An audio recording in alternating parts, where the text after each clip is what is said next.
What is so profound what someone once said, that it stuck with you forever?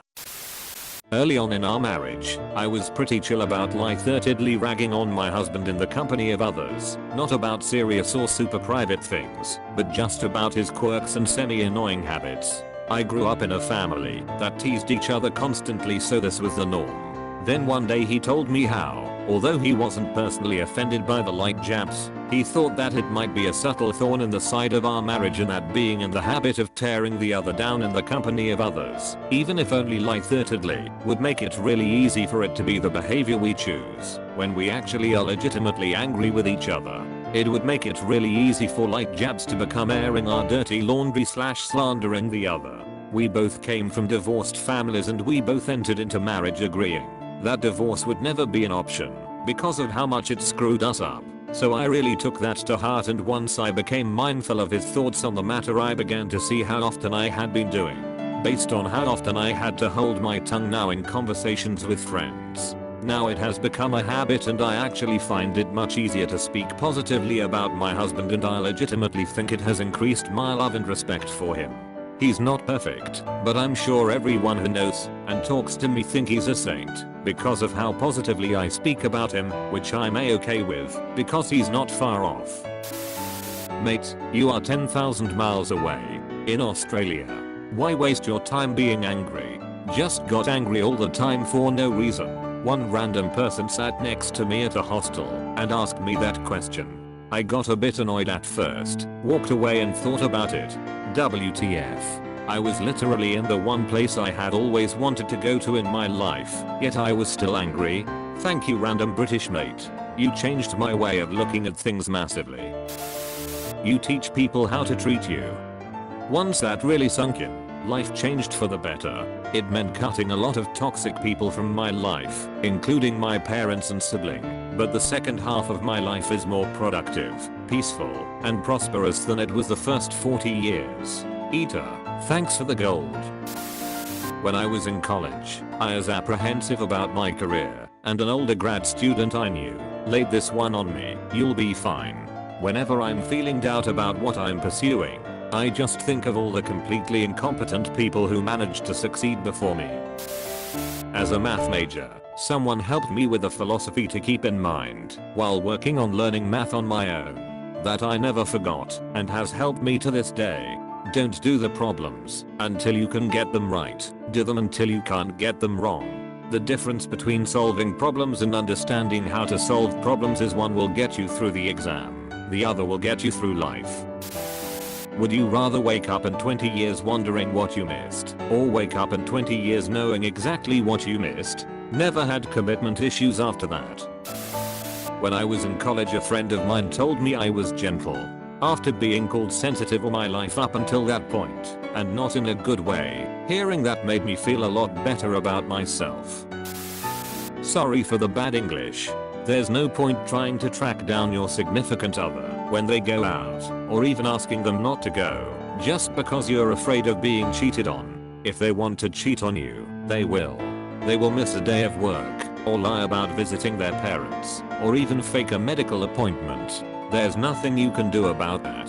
The only thing you can do is being a loving, caring person. This is the most effective way of obtaining someone's love and trust.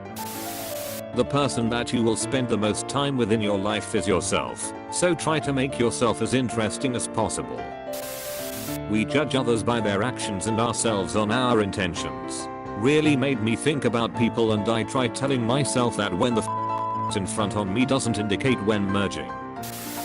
I don't remember the quote exactly, but I believe Jake from Adventure Time says something similar to, being bad at something is the first step to being sorta good at something.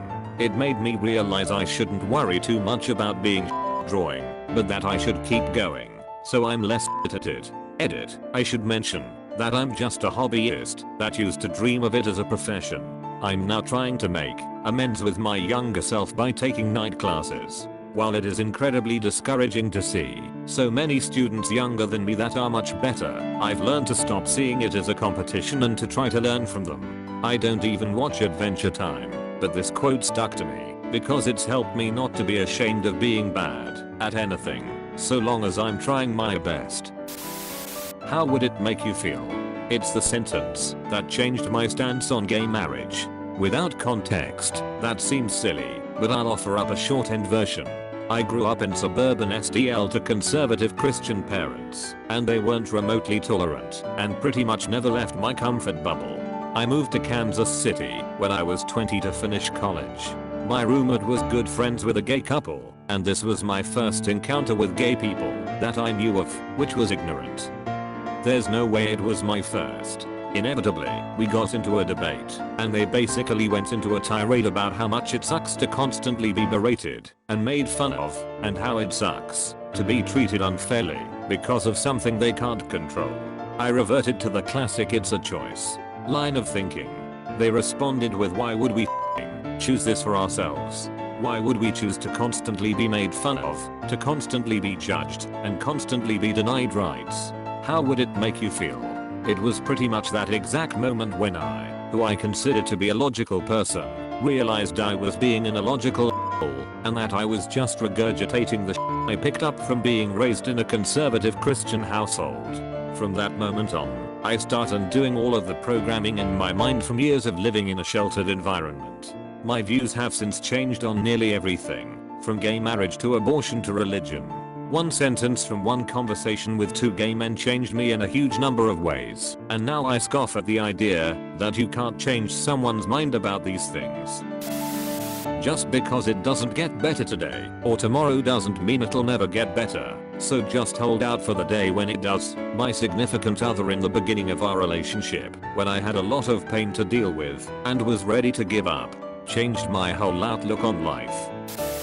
When I was young, and having what I thought was a serious relationship talk with my first real I told her that I just wanted to find the right person.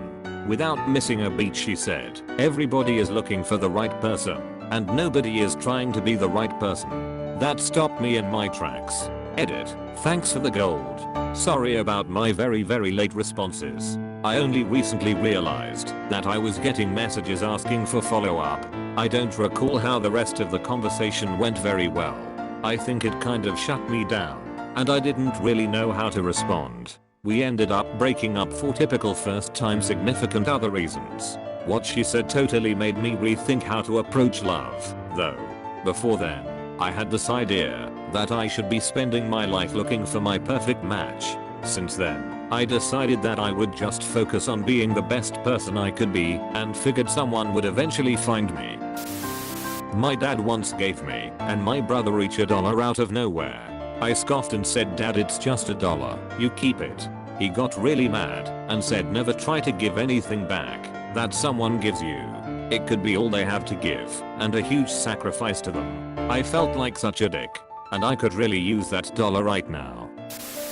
My dad was/is a deacon of a church, and one part of his duties was to visit with people in retirement homes and bring them communion. He couldn't go one day, and he asked me, I was in high school at the time, to go in his place. Perhaps obviously, with me being young and the people in the homes being elderly, age was a frequent topic of conversation. One old man told me, the hardest thing about getting old is running out of people who understand you. That is, each generation has a unique way of looking at the world and what it means to be alive in it, and as new generations come and redefine what the world is, one's world gets smaller and smaller as there are fewer people around who understand your world in the same way. We are all marching toward obsolescence. I think I became much more of a realist that day. Put your mind where your body is. My godmother's lesson. I know it seems simple, but I find that it can be so hard to stay present in the world we live in. This is the most direct and to the point explanation of mindfulness I've ever heard, and it has really stuck with me. She passed away about a month ago, and I miss her and her wisdom terribly, but I can still hear her reminding me when I start to forget. At the end of the day, our graves are all 6 feet deep and all our urns fit on the mantelpiece. My uncle, who's a mortician. One of the many things that made me decide to get into the business. Edit. The general point of the quote is to accept that we as humans are all inherently equal, and despite our differences, we all as a community of species must accept one another, because nothing is to be gained otherwise, except pain and misery. We all end up dead in the end, but I'm glad to have sparked small discussions on burial. Practice is all the same. Not sure who said this to me, but I heard this in my late teens and it completely changed the way I think forever. If you think you know something, find someone who disagrees and listen to them. It has taken years for that to fully sink in, but it's a never-ending process. The last part, the part about actually listening, is the tricky part, and it took me many years to get it right. But it's the best advice I've ever heard, and it changed my life more than any other single piece of advice. I also think it's the advice that most people on Reddit need in their lives.